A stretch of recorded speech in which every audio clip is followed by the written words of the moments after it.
It's thinking about it. We are live. Welcome back once again, ladies and gentlemen, to the TBD Motorsports podcast, live here on the Ross Racing Facebook page. I've got with me, via the magic of the internets, my good friends and TBD Motorsports members, Mike Dullard. Hello, ladies and gentlemen. Hopefully there's ladies out there. Well, there might be a few, but I wouldn't count on it. And Scott Seaman. Howdy, howdy. Good to have you guys back. It's been a while since we've had the whole gang together here on the old podcast. Yeah, Scott had an outbreak, so he had to sit out for a while. Yeah, well. Yep.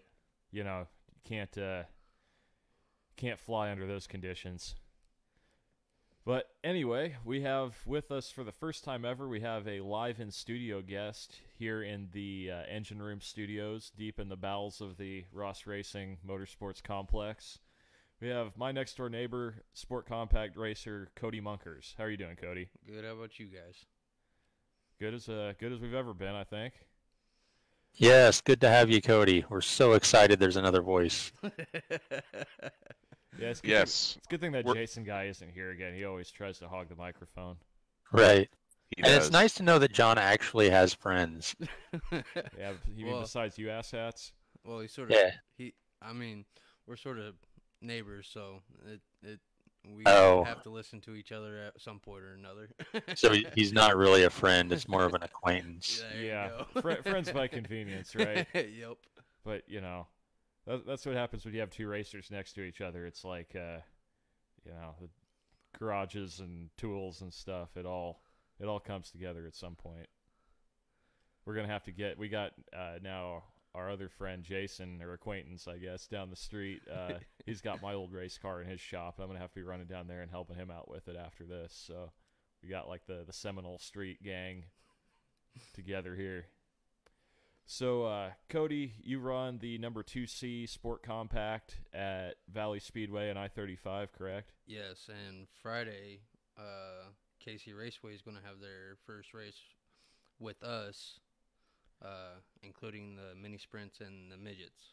And that's the little go-kart track, basically, Yeah, right? it's a 1/5 mile, and my car is not that easy to switch out the gear. So for me to change my gearing, I have to change tire sizes completely. So that's going to be an adventure, I imagine. Are you looking forward to that? You think there's going to be a good turnout? I don't know with I-35 running Friday. We'll see. I know a few of the guys from Valley are coming, and but that's really all I know about. So there might be maybe 5 cars that night, which will be a good thing with how small that track is. Yeah, it'll be a good way to kind of feel out the venue, I'm sure. Oh yeah. So Cody has a distinction here, guys, that none of the rest of us, I think, can say this season, that he's actually won a race, or 2 races, actually, right? Yeah, I've won 2 races this season. Both at Valley? Yeah, both at Valley. Nice. Let me mess with this here. Got some pictures. There we go. Nice pictures to put in the background. Now, here's my question, Cody. I work on cars for a living. I've been around the racing world for a very long time. I'm not familiar with the ins and outs of the front-wheel drive rules. First off, what kind of car do you run? Any 4-cylinder, front-wheel drive. Some tracks will let you run rear-wheel drive 4-cylinders like Valley. I-35 is strictly front-wheel drive only. It's a completely stock class. Well, at least it's supposed to be. Hypothetically speaking, yeah. They're all that way. Yeah. You can you can put a header on your car, put a cold air intake on it. Some tracks will allow you to tune the computer. My car is not tuned. So what are you personally running? It's a '01 Ford Escort ZX2 that I used to drag race back in the day, and Heck yeah. the body started rusting apart. The whole rocker panels were completely gone. There's been times that I drove down the highway and you can see the highway road while you're driving. So My head is smoking right now. It's the X2 that you used to drag race. Oh yeah. I'm like, what's the competition down there? You got fucking Fred Flintstone or something? No. Well, whenever I say drag race, I should say street racing down in Mexico. Yeah, yeah. I You'd be know where that's at. surprised. You'd be There's surprised so what a many cold air Mexicos. intake and an exhaust will do on a ZX2. Yeah, Oh yeah. I mean, 47 horsepower. well, 3 lawnmowers. I know. I dynoed it one time whenever it was completely stock and only put 85 horsepower down to the wheels. That does not surprise me. And just putting headers, intake, and I ported the head. It put me up to 121 horsepower and 121 foot-pounds of torque. Now, hang on. Is that the same engine you're running right now? No, I actually changed the head out, and it's Okay. a completely stock And that's head. your story, and you're sticking to it. Yes. Well, you want to tell about what happened? Was that the engine that you blew up on nitrous? Or? No. So one night, me and my buddies, we were up late, and I just bought a NOS kit, a whole NOS kit from another buddy of ours for like $100. And we started out small, like at a 50 shot, and we went down the highway, did a couple pulls, and about, I don't know, 2 o'clock in the morning, I think it was, we were starting to run out of NOS, and we just put a 300 shot in it just to see what it would do. I really didn't care because I had another motor downstairs that I was going to build, and it handled it until the next morning, and whenever I went to work, it threw the rod out to the side of the block. Well, yeah, because you were daily driving the car at that point, right? Yeah, I this car I daily drove. Let's see here. I've had this car for 12 years. Oh, dang. Yeah. Now, see, I know how that feels. I had a 2006 Cobalt SS supercharged. Yeah. And that was my daily driver, and it was my fun toy as well. A couple days after I got it, I took it down to a drag strip just southeast of me, and I ended up breaking the axles at the drag strip. I'm an hour and a half away from home, and Ooh, wow. I broke the axles. So I've been there, done that, and then I built it, and I was on 21 pounds of boost, and I decided to throw some nitrous at it. I worked at a performance shop at the time, and I had it tuned for 75, and I bumped it up to 150, and I mixed up my pills. I had a wet shot system on there, and no. yeah, I ended up going lean in third gear at about 130 miles an hour, and 150 shot, and aluminum internals and such just does not work very well. I ended up burning a piston on the interstate and went up in a giant cloud of smoke. So Damn. I know how that goes. Oh yeah. So the class you run, you can't run any, even if it's a stock power adder, it can't have it, right? Exactly. No power adder whatsoever. It's just like any other class on dirt. It's all motor. So if you were to roll up there with let's say a 2006 Chevy Cobalt SS that came factory supercharged, what do they do? They won't let you run. Yeah. Well, what would happen is, like, at I-35, your teching is after the races. So you'd be able to go out onto the track, but if you got into the top 4, you'd be DQ'd. Yeah, or the tech guy might ask to see you when he hears that supercharger spooling up. Now at Valley. Yeah, because mine was really fucking loud. Yeah, but now at Valley, they do tech before and after races. So at Valley, you could pay for your pit pass and get in there, and you take your car up to get teched in before the races start, and you will be sent home, and you won't get none of your money back. So Back in the day when front wheel drives first started coming around here, my cousin went and bought a 91 Ford Probe GT that had the 2.3 turbo. Yeah. And he won, I want to say, at least $10,000 with that car before they finally banned power adders. I actually saw that there was a Ford Probe the last couple. He wasn't there last week, but he was there a couple weeks before that, up at I-35. But I assume that was just the NA version. Yeah. I mean, that's kind of a neat little car. Although from what I hear, they're a bitch to work on. I don't know if. Well, if you get the 4-cylinder version, it's very similar to my car. And then if you get the V6 version, yes, those are a pain in the ass. Yeah, that's to work probably on. what I was hearing about. A lot less room in the engine bay. Yeah, then. oh yeah. So Now, yeah, they shoehorned that son of a bitch in there. yeah. So, speaking of various different classes and whatnot, before we get into our major topic of conversation for the night, Cody, you've got some plans here in the near future to move up into some other kinds of racing, don't you? Yeah, I'm going to be getting into a mini sprint hopefully next year. If anybody's listening, my car is for sale at the end of the year this year, so. Yep, you can see that beautiful black paint and yeah, green numbers. Exactly. I'm a simple guy, so. Hey, you know what? You're talking to one of the simplest. no shit. I've had people ever since I got the graphics on my car, I've had people come up to me at the racetrack and say, like, "Oh, you got rid of the duct tape numbers? Like, I didn't even recognize your car with graphics on it." So, thanks, guys. Real high opinion you have of me there. Yeah, it looks like a real sad piece of shit now with graphics on it. Well, here.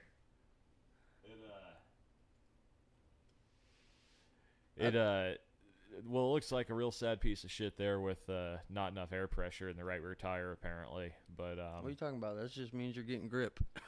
No, it doesn't. Yeah, not at that point. I don't know. We've got some setup stuff to work on. I'm not entirely convinced. I mean, the air pressure is part of the story, but I'm not convinced it's the entire story. Yeah, and of course that Saturday night's track was just tacky. It's tacky and rough, which is a bad combination. I'm surprised I got 8th starting in 12th because my car is not set up for a tacky track at all. It likes to get the ass in sideways. So, yeah, and probably your horsepower disadvantage to some of those guys who are cheating their asses off shows up more on a tacky track too. Oh yeah, definitely. I remember when the first time me and Mike went there to I-35, that you guys haul ass around that track. Yeah, we. I wish we could run transponders because I know at Valley, us and the Pure Stock guys run the same time. And my buddy Alan Anders, he was running 2 years ago. He was running in the Pure Stock and he blew the motor in it, and we couldn't get the motor in it in time. So he took his Cavalier Sport Compact that I was running at the time. He went up and talked to the owner of the track and said, "Hey, my motor just blew." Or no, it blew up during the heat race, and he just wanted to go out for the feature and just to get his points because he was leading points that year. And I was driving his Cavalier, and he went up to the owner, asked Dennis if he could run the Sport Compact, and just to get his points, not to win or anything. Just to say he started the race and hang out in the back type deal. He went out there and beat those guys by a half of a track. See, I've seen that happen before too, and what ended up happening is that since they got the racers all together ahead of time and asked them if they would be okay with it, and everybody said yes, but they said, like, if you go out there and destroy us, you know, they're not going to give him the win. The best they were willing to give him was 5th. Well, here's the deal. So he did ask all the drivers before he went up and talked to the owner, and they were all cool with it. And he even started in the back of the pack, and there was like 7 or 8 cars that night. And after the race, Dennis took away his prize money and the trophy, but he let him keep his points though. Oh, that's better than nothing. Yeah, I mean, if you're running for track champion, I mean, yeah, keep the points. But did he end up winning the track championship that year? Yes, he did. Sweet. So him going out and asterisks. Yeah, but yeah, it was just amazing. Like he had a whole half of a track on those guys. So yeah. You know, I'd be real interested to see them mix it up some more with the rear wheel drive cars as well. Like last time I was down at Dallas County, they had two separate sport compact classes. They were running the front wheel drives and the rear wheel drive ones, but they ran them separate. It's like, Were you at the Dallas County here in Iowa? No, there's one down in Missouri too. It's like 5 hours from us, Scott. I asked the same thing. yeah. Oh, I was gonna say my buddy runs that. Where at in Iowa is their Dallas County? Like Adel. yeah, 30 minutes north of me. Ah, is that an IMCA track? No. If you're NASCAR running- or non-sanctioned or what? Well, it's a figure 8 track, but they run hobby stocks and stuff, circle track, and it's their IMCA style rules. Gotcha. Yeah, I'm planning on making at least a couple trips up there to the Great White North here later this year, assuming that things stay open. May try to drag Cody along with me. I don't know if his cars meets their stringent requirements or not, but Well, I know that me and my buddy Jeremy, we're going to be heading up to Nebraska, and they're IMCA legal. So it'd be interesting to see, because I read their rules for my class. I can't have a locked diff, which is mine's locked. I can't run a stagger. so, like the tires actually have to be the same Oh yeah, size. yeah. The tires have to be the same exact size on both sides. And there's something else. Oh, I also got variable cam timing, which IMCA doesn't allow. So Which is why all the top IMCA Sport Compact drivers run a Cavalier with an Ecotec. Yep, Ecotech's way to go. exactly. And that's pretty big around here too. I'd say probably what do you think? At least 2/3 of the competition seems to be At least those guys. at least 75 to 80% of all the other drivers are all Cavalier drivers. Well, yeah, Well, or Sunfires. any Chevy with a 2.4 or 2.2 motor.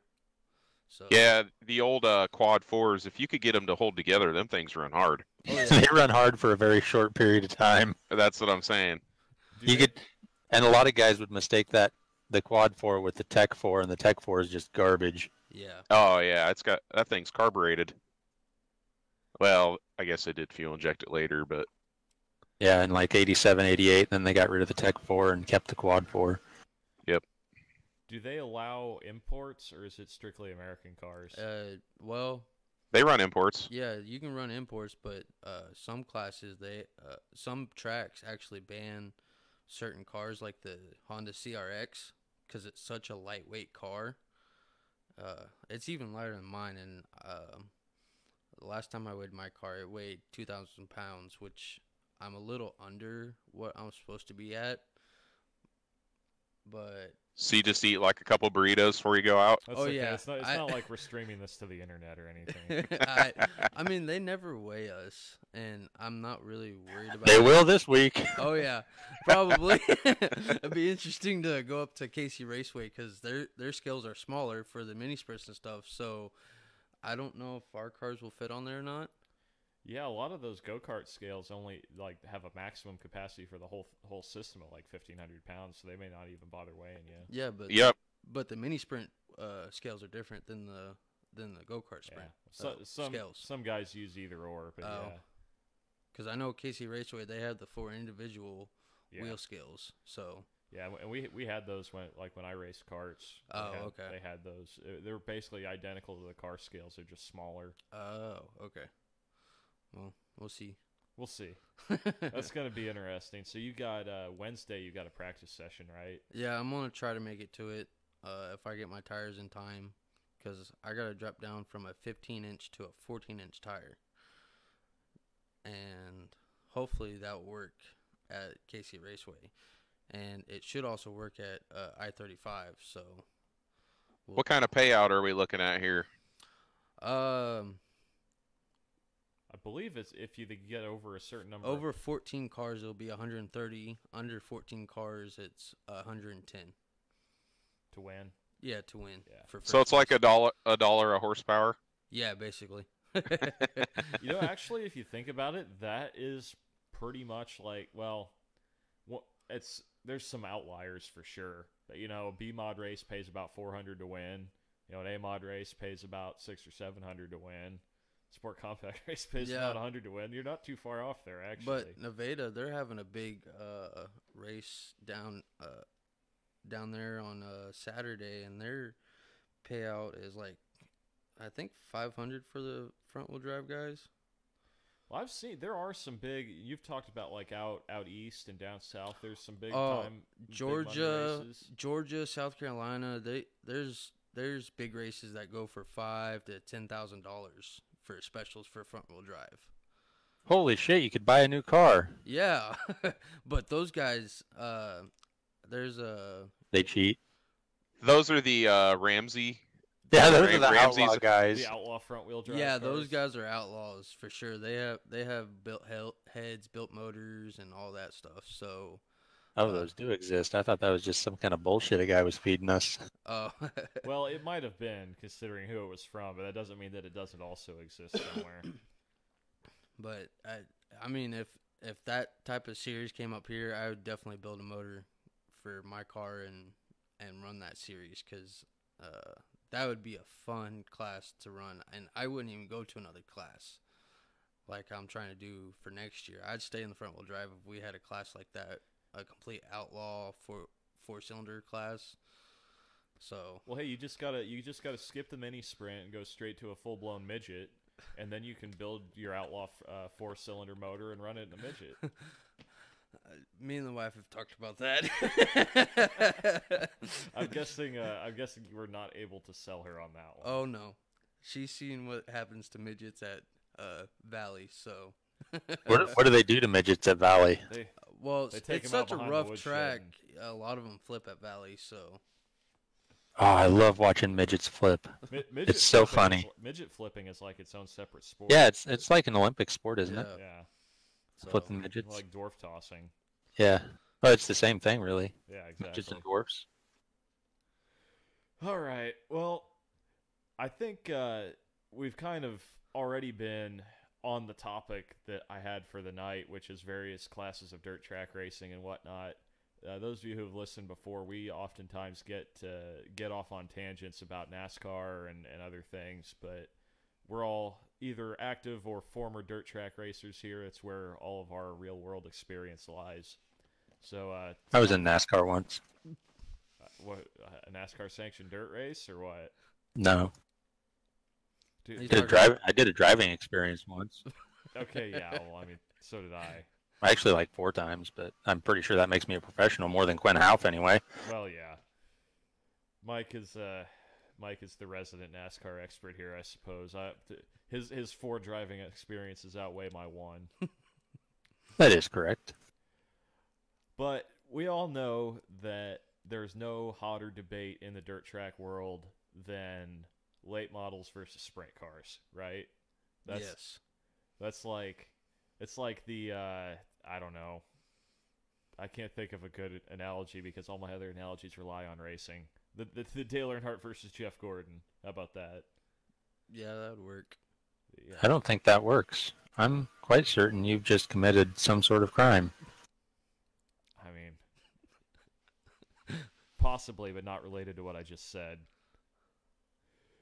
Anyway, I figured it would be fun to have a little roundtable discussion here on what we all believe to be the best kind of racing on dirt, since we've all had various experiences with different kinds of cars and watching them and stuff. I'd like we'll start off with just saying what puts on the best show, putting aside your personal like experiences of what cars you've driven and what your favorite kind of car to drive is. Is it late models? Is it sprint cars, or is it something else? Could IMCA be stock modified. cars. It's IMCA stock cars. It's not even close. I told you, John. So what exactly is your justification behind that, Scott? Watch any stock car race at any track in America, and you'll see every night. The competition is so close. You don't hardly ever do you see somebody just drive away.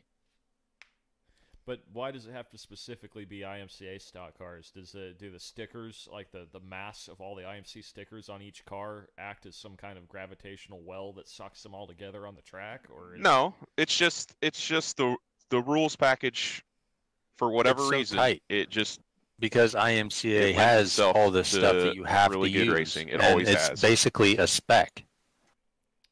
It's funny. So at that point, it relies on I'm not saying driver other and classes setup, don't have good and racing and all there's that, 'cause not they a do. whole But lot to in my adjust opinion, that anybody they can just- get too far out on as far they as always, anything time and else time goes. again, So they it put on the really best comes show. down to driver.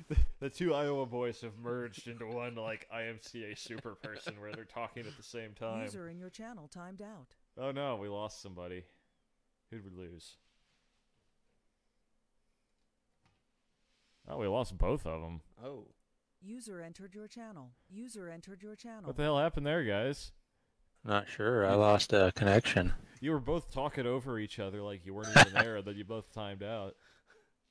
Sorry about that. I think every other sanctioning body was like sabotaging your internet for sucking the IMCA off so hard there. That could very that well was be. really weird. But no, I'm in agreement with Scott. I've watched and been to many races in my days, World of Outlaw races. I've got Knoxville's in my backyard, basically. So sprint car races, and by far, IMCA stock cars have put on the best show. And if you need any sort of verification, just Google Marshalltown Speedway IMCA stock cars, and you're going to find some of the best racing you've ever seen on dirt, and probably overall in general. Is that your hometown track there, Mike? No, it's not. That's actually about an hour and a half north of me. Gotcha. Yeah, it's about 45 minutes north of me. What about you, Cody? You want to weigh in? What's your pick? I think one of the better classes probably. Well, actually, I don't know, because the E-Mod classes certainly changed in the last couple of years since I started watching them. So, if anything, it would have to be the E-Mods, because at least with the Mocan rules, everybody's pretty restricted on what they can do. And a lot of times it is close racing, except for at Lakeside. There's always... It's such a motor track. Oh, yeah. Lakeside, there's always one or two guys that always break away. But any other track, I-35, CMS, or Valley, it's always close racing. So what about on the national level, though? Like, we've touched on, like, kind of local regional stuff. I mean, I know that there is national level competition, like the Supernats and stuff for IMCA.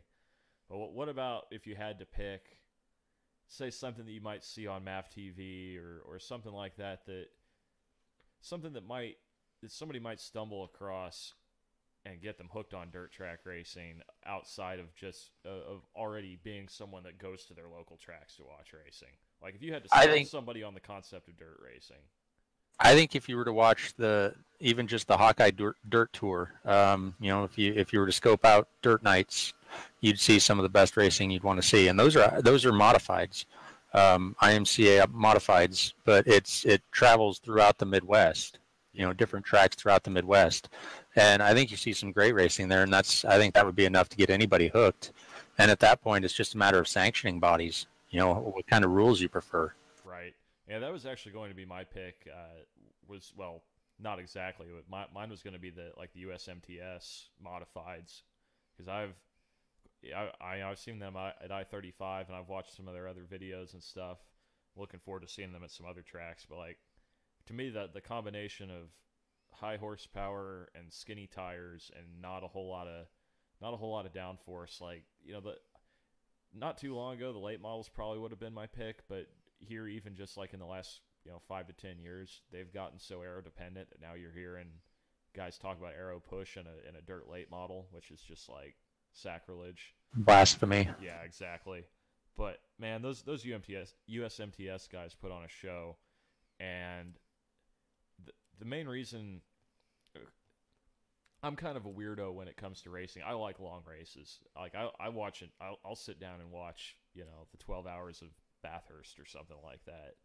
So any of the local classes, although I like them, I wouldn't say that a class that never does more than a 20-lap feature could be the best show, because there's just nothing that beats a 40, 50, 100 lap feature on dirt with how much the track changes and how much, tire management and stuff actually comes into play. You got comers and goers. So that's my soapbox anyway. I think for on national level, I think it would have to be the Power Eye midgets. Those, at least every time at Valley, those guys definitely put on a show for a 25 lap feature. And then sometimes you also get to see some carnage, cars flipping, and one time car flipped over turn 3 and hit the telephone pole that was probably about a good, 30 foot away from the track. So the driver was okay, but just seeing stuff like that, I catch my eye the first time I saw the midgets at Valley. So yeah, if I had to have another choice besides the big boy modifieds, it would probably be either midgets or wingless sprints. The wingless sprints I've only seen them at I-35, and personally I don't think that's the best venue for them because it's such a stop and go track and it gets so slick.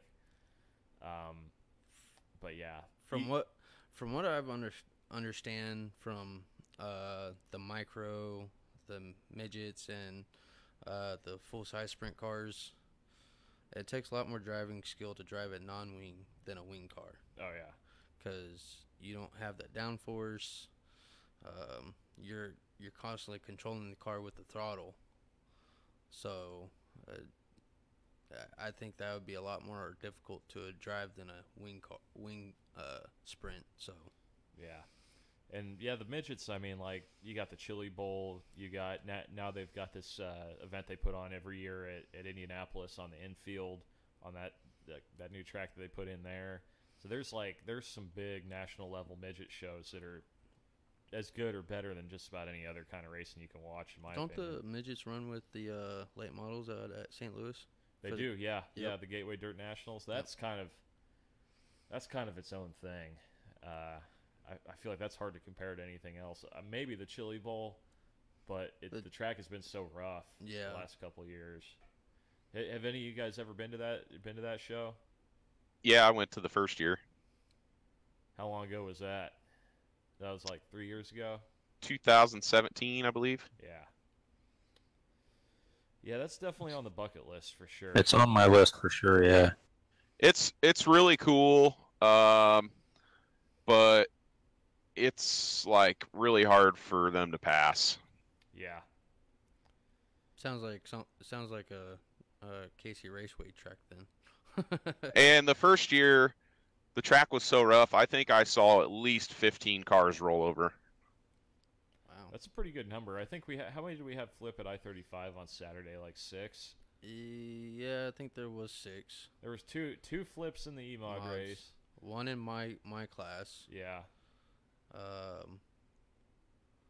I left after my class ran, but didn't a guy flip in your class? Yeah, at least one did. Yeah. Yeah. It was, but it still wasn't anywhere near the level of carnage you get at the Dome. I'll tell you one thing. Dylan Brunn is a guy that flipped in my class, and I've always had somebody flip behind me, but that was the first time I've ever seen somebody flip in front of me, and he flipped 4 times, and I just remember slamming on my brakes because I saw the red light and him flipping, and it's just astonishing to see one of your friends flip his own car, and that car's total now. So yeah, that was a rough deal too. Had a lapper that didn't know, pulled a Quinn Houff on him basically. And that's what sucks about my class. You get a lot of these inexperienced guys, and they don't know what to do. And that's the reason why he flipped, is because the guy that was trying to get off the track had 2 flat tires, and instead of going all the way up to the top of the track, he stayed in the middle and tried to cut up and exit. And that's when Dylan hit both of his the other guy's tires, and he overcorrected and flipped the car 4 times going into turn 3. Yeah, honestly, the sport compacts, like at the front of the field, if there's an evenly matched group of them and some guys that can actually drive, they do put on a damn good show. I mean, it's Yeah, that night me and Mike went. I remember it. I remember A, they were hauling ass, and I remember B, it was like there was 3 cars that were right there battling for the lead the whole race. Yep. And those 3 cars are the normal guys that run up there every single week and usually always win. And Do they drive Cavaliers? yeah, unfortunately. mostly Cavalier parts. Oh yeah, But So they don't tech them or what? they do tech them, but just some of the stuff you like. I mean, they don't go as far as pulling valve covers and stuff like that with our class. They just do a bore scope through the spark plug hole, or you have to have like an inspection hole on your transmission, or they measure our tire width. It's not as deep of So they don't pump them or cube check them or anything? No. Can you protest them? At I-35 I think we can. Valley, they just don't care. They have a rule book, but I'm sure anybody could bring whatever they want and run whatever they want, but a lot of guys would probably be pissed off though. well, and Valley's also done something different this season where they're they're racing for free basically. Yeah, you pay your registration fee for the whole year, which is $60, and then every time you go to the track, all you pay for is your wristband. That's it, and you have no payout. And surprisingly, there's a lot of guys that are racing still, and unfortunately, I'm back there at Valley too. So, but I think it's because a lot of guys know that track. We're very comfortable with that track, even though with how rough it is. So how much is the pit pass? It's $35. So basically, you're paying $60 plus $35 a week to go down there and test and tune, essentially. Basically, with everybody else on the track. Well, racing for trophies. Oh yeah, top 3 guys get a trophy. First, second, and third. I thought that they weren't charging you pit passes, and that's because like $35 normal at most tracks that would cover your pit pass and your entry fee. Yeah. Right. So then you'd have a payout. So Yeah. that's why I'm kind of confused as to how in the hell they're still. Because the normal races. pit pass is $35. So. But what's the normal entry? Is there normally an entry fee on top of that? I know. I didn't think there was, but Well, you know what? The last couple of years, whenever we did, because we also had so it was $30 entry fee for our class, and then a $5 transponder fee.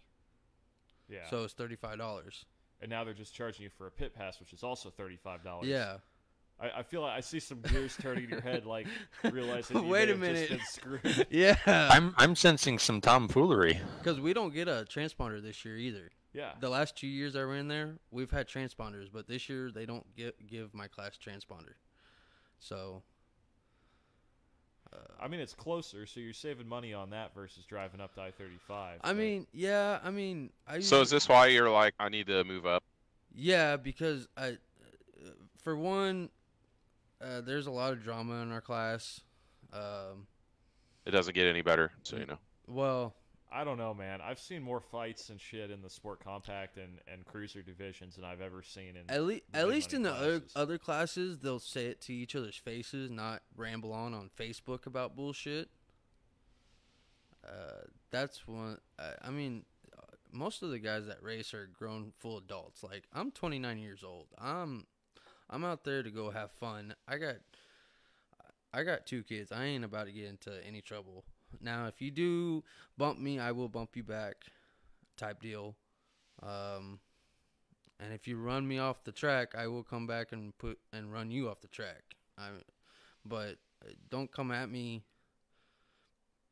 because you hit me, but I came back and hit you, and you think you were in the right. Like, and now if I hit you, I'm the first person to jump out of my car after the race and run straight over to you and say I'm sorry. Good thing you said after the race, because a lot of people might question that maneuver. Yeah, I mean, if I hit you, I'm expecting a bump back. Like, no joke.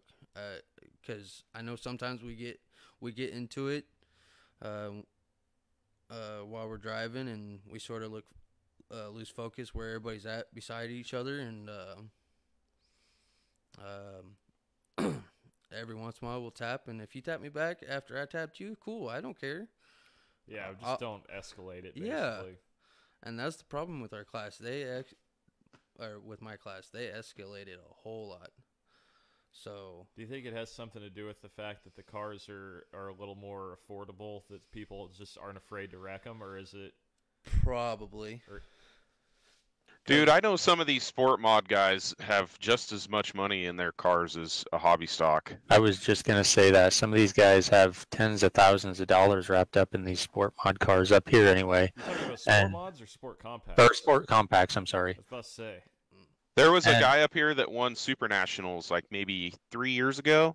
Yeah. And about a week later, he had his car for sale for $13,000. See, that's ridiculous for around here. Yeah, that doesn't happen around like here. literally. It literally sold that day. Okay, so my car has been for sale since the end of the season last year, and I started it for $3,500. It's down to $2,000 now because nobody has bought it yet. I'm just ready to get rid of it so I can put the money towards my mini sprint. I got $3. No, I got 5. But shit, I forget what I was going to say. Mini sprints aren't cheap. Well, yes, I understand that. Oh, so how cheaply I put my car together, I literally spent like $700 for the cage and everything. We put it together within 2 weeks, and I went out and raced it, and after I figured out suspension, won my first race after, like, I think it was like 6 races or something like that. So, I mean... Wow, you should teach John how to drive. Well, hey, we have talked about swapping cars after a night of racing. Oh, God. 35 and him run my car and I run his B-mod. Well, for hot laps anyway. Yeah, or a hot laps or something. Yeah, not the whole night, but... Oh, no, I think you should switch for the whole night. Absolutely. Don't half-ass it. I don't know.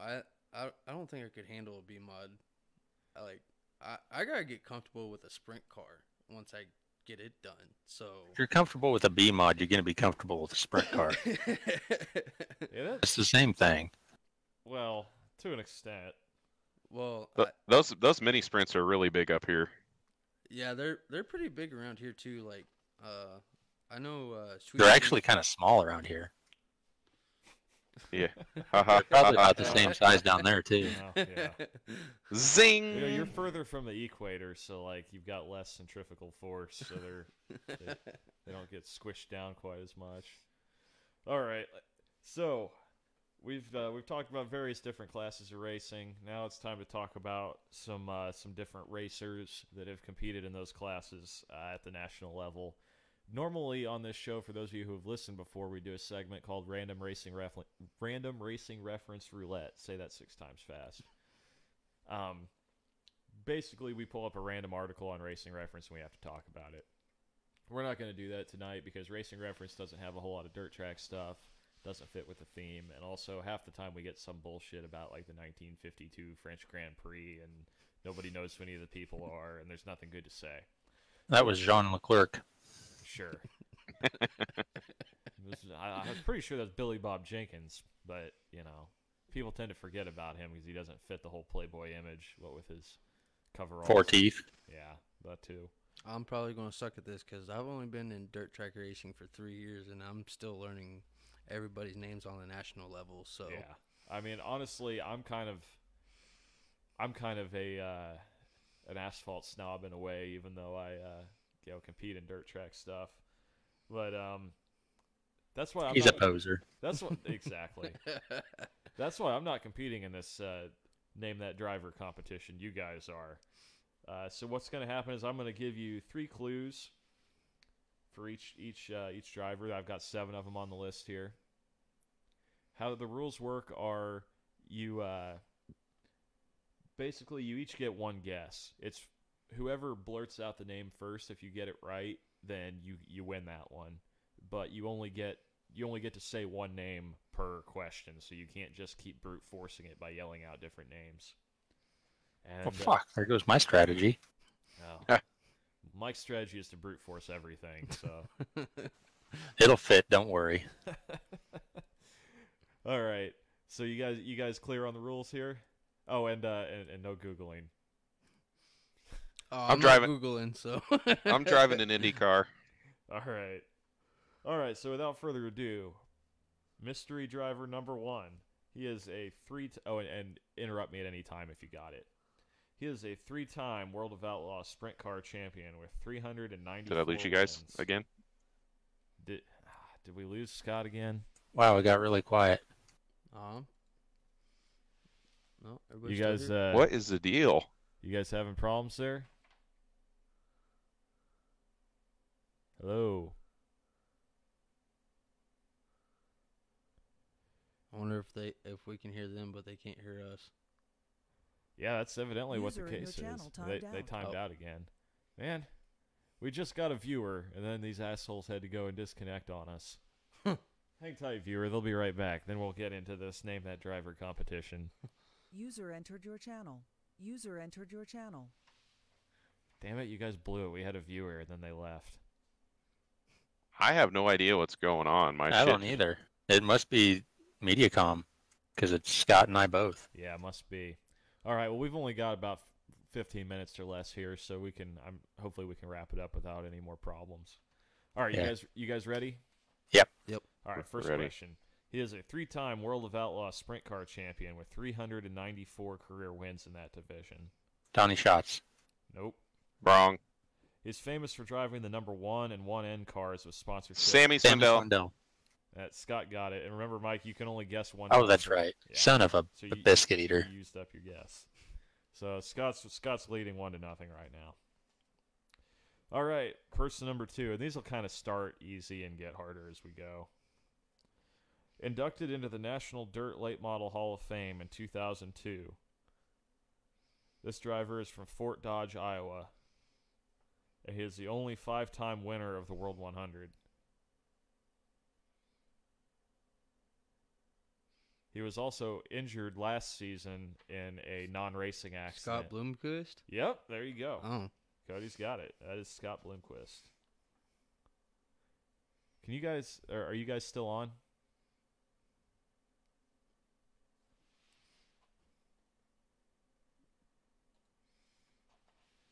You guys got a copy there? User in your channel timed out. User right. entered your channel. Oh God. Who was it? It was Scott Bloomquist. I hate that guy. Could you guys hear me and just not say anything, or? No, all I heard was It cut off at, I think you were going to say World 100. Yeah. yep. But as soon as you said World 100, I knew who it was. Well, Yeah. Cody got it, and I'm gonna dock you guys on technical difficulties. So right now it's Scott 1, Cody 1, Mike 0. This is horseshit. Loser. All right, this driver is a 2015, 2018, and 2019 Lucas Oil Late Model Series National Champion. Driver of the number 49 Nutrient Ag Solutions Late Model. Jonathan Davenport. McCreary. Yep. Scott got it. It's Jonathan Davenport. Oh, that's right. So we're at Scott 2, Cody 1, Mike 0. All I right. hate this game. This driver, he was the 2015 and 2016 Chili Bowl winner and the 2014 USAC National Midget Series champion. Kyle Larson? Nope. What were the years again? 2015 and 2016 Chili Bowl winner, 2014 USAC National champion. Rico Abreu. Yep, that's correct. Best donuts ever. All right. Should have said he's a midget. So we got Scott with 3, Cody with 1, and Mike with none. How about you just stop saying my name? All right. Tits McGee with none. Loser, Mick Loserton. All right. Well, so there's 7 drivers on the list, so whoever gets to 4 automatically wins. All right, next question. This Australian driver has 25 career World of Outlaws sprint car wins. Kerry Madsen. Yep. I was about to say I definitely don't know. Ding, ding, ding. Don't Scott know is any the Australian big winner. drivers. You want to go ahead and we can go through the rest of them and Sure. Yeah. just for shits and giggles. Even though I was gonna say Ian. I love winning. Yeah, so the last clue on that one that we didn't even get to is his brother Ian also competes in World of Outlaws sprint cars. Yeah, I was gonna say But- Ian, but Scott beat me to Kerry. Ian doesn't have that many wins. Yeah. He does have 3 Knoxville track championships though. Right. Yeah, because they actually race out of Knoxville, correct? When they're in the They do. States. Yeah, they own a bunch of rental properties and stuff in Knoxville, and their shops are. Gotcha. All right, next one. This driver was the 2019 Lucas Oil Late Model Series Rookie of the Year with a 4th place points finish. He is the driver of the number 1T car, born on New Year's Day, 1997. And he recently became internet famous for taking a piss in his car under the red flag, which went viral on Twitter. Oh, I just watched that race. 1T. I have no idea, but I don't. How do you get famous for peeing in your car? I mean, I should be famous. It's not by Johnny now. Scott, is it? Nope. Because Mike, it was because there was a puddle forming under the car, and the announcers thought that the car had a problem, but it was actually just him pissing. Oh. Mine always just gets stuck in the carpet. Your race car has carpet? No.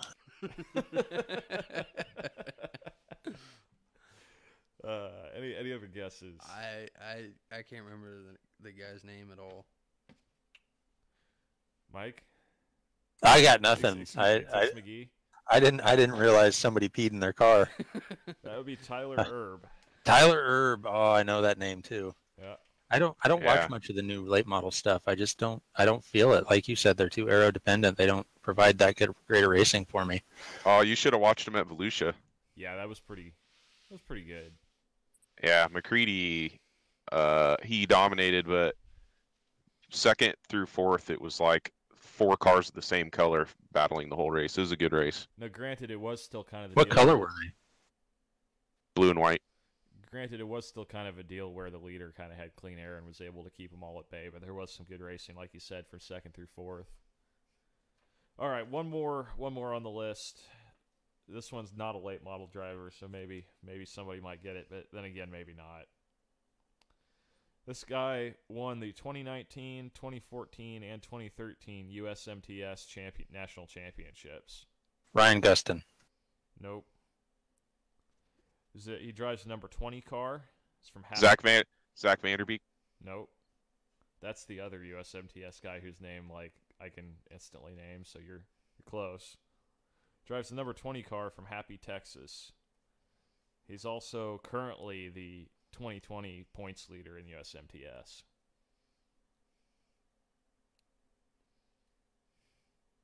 Where's Watkins from? Is it Happy, Texas? Is it Chris Watkins?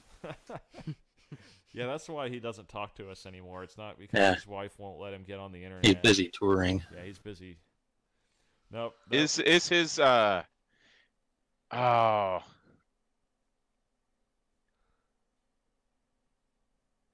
he is his name start with, is it Randy?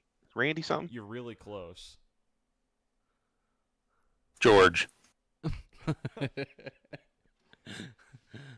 And I just remember he has like an old school name. time has elapsed. It is Rodney Sanders. That's it. So Yeah, he came to Oski last year and fucking smoked him. yeah, he's fast. So the final tally is Scott the winner with 4. Cody's got 1 on a technicality, and Tits McGee with 0. Hey, at least I got 1. Yep. Hey, as the great what's the guy that's not Ricky Bobby? It's a great Cal Naughton Jr. Cal Naughton. Yeah, as a great Cal Naughton Jr. once said, "This may be a technicality, but if you try to take this trophy away, I'm going to punch you right in the face." That's right. So what does Scott win? We need to decide this collectively as a group.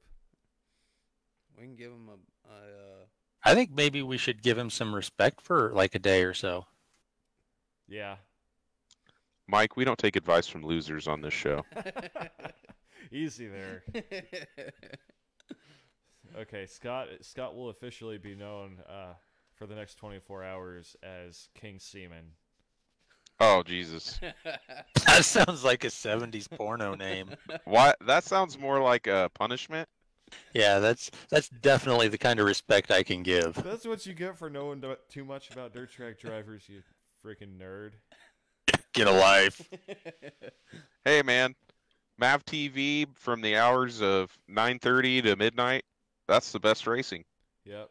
No, legitimately, after I raced, not this past weekend, but the weekend before at Springfield, and I missed the feature by one spot. I was staying at my uncle's lake house, and they had Mav TV down there, and I was honestly ready to just call it quits and not race the rest of the weekend and just do some fishing. And I turned on that late model race you were talking about, and I was like, here we go. I got the need for speed once again. I tell you one thing. I took in a lot of multiple weekends off this year compared to the last 2 years, and I don't know if I could do that again next year, doing multiple weekends off in a row. Yeah, it's hard to keep to stay in the seat, to keep your mind fresh and stuff. Yeah, but I mean, there was 3 weekends I took off because we had my wife's birthday and my youngest's birthday, and then the weekend before that, my car was broken, and then I took a couple weeks off for my birthday. So I think next year I might be just 2 weekends I take off for the whole season. Yeah. So I took the one off after I had that mysterious motor problem that ended up being the inside of the distributor cap breaking. And then other than that, it's been at least one race every weekend. So the important question of the night is, how much air are you going to put in the right rear next week? Well, I can't share a specific number, but more, I suppose. I'll tell you right now, mine will probably be up to 60 psi in the right rear for my car. Wow. Is it going to be between 14 and 17, John? I would reckon so. Yeah, probably. We'll see how that does, man. I'm still not entirely convinced that that's the whole problem, because I never had to run a ton of air in that tire on the E-Mod. I understand they're different cars, but it's still the same basic 3-link suspension. So I'm wondering if I don't have some angles off on my bars or something to where it's just really hammering that corner harder than it needs to be. But obviously it needs more pressure in the right rear. He has all the power in the world, especially last Saturday. Once he hooked up going into the corner and coming out of it, if he didn't have one guy blocking him, he could have had a shot up there at the top 3. So. It was the B feature, but nobody needs to know that, I guess. Well, if you would have checked your bolts for your fan, yeah, you probably would have done all right in your feature. Yeah, or I could have gotten taken out by one of those idiots flipping. So who knows? But yeah, I gotta put a new radiator in the car this week. So with that in mind, probably gonna be calling it wraps here. We're right at about the 1 hour mark, so that way I can get to work on some shit. Anybody have any closing remarks? Obviously, thank you, Cody, for taking the time to do the show with us. It was fun having you on. This was fun. Yeah. First podcast for anything, so yeah, this was really fun. Hey, before you wrap up, on a side note, John, me and Mike we decided we're gonna try and come down in the next couple weeks. Yeah, that's what Mike was telling me before we started. We were kind of pre-gaming here. Can you let me know here, like, kind of in the next few days, what week you're thinking about? Because I sort of have like a schedule in my head of what races I want to run, but I will definitely tweak that so that I can make sure that I'm somewhere close by when you guys come down, so you can make it to the track. Yeah, we'll get it figured out, and we'll let you know. Awesome. So yeah, a couple kind of news and notes things real quick before we wrap up. tomorrow night. So there was a bit of a coronavirus scare. Luckily, it didn't end up amounting to anything for me, although a lot of people that I know are now sick. So, thoughts and prayers or whatever if you're that way inclined. Scott and I, thoughts and prayers. It's not going to work on us. Sorry, bud. Yeah.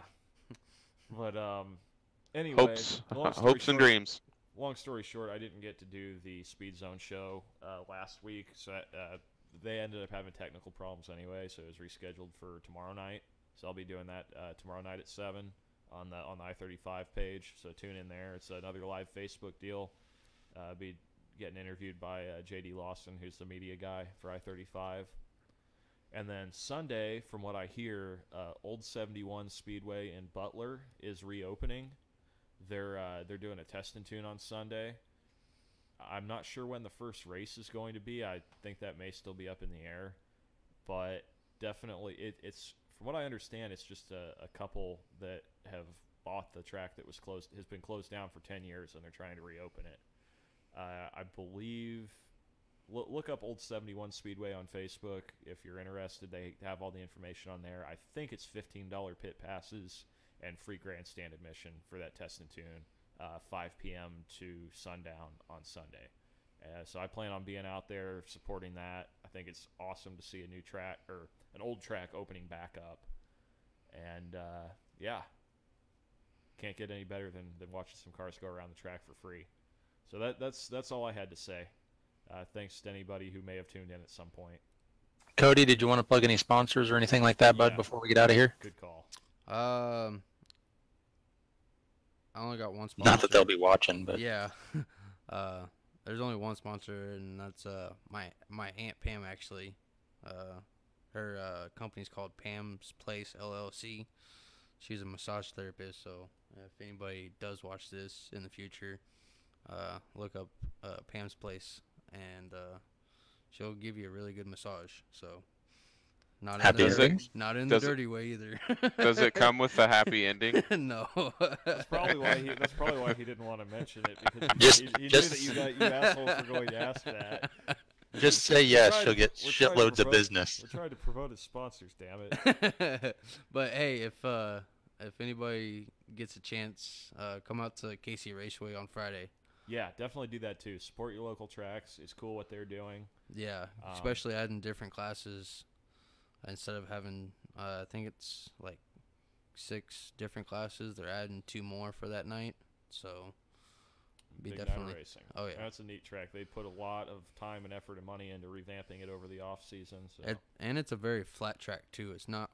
I think they maybe only have like 4 or 5 degrees of banking in the turns. And it's a very circular track, too, so... It's going to be different. Yeah. So. All right, well, that's all we've got for tonight. Thanks again, everybody, for showing up, and we are signing off. Bye.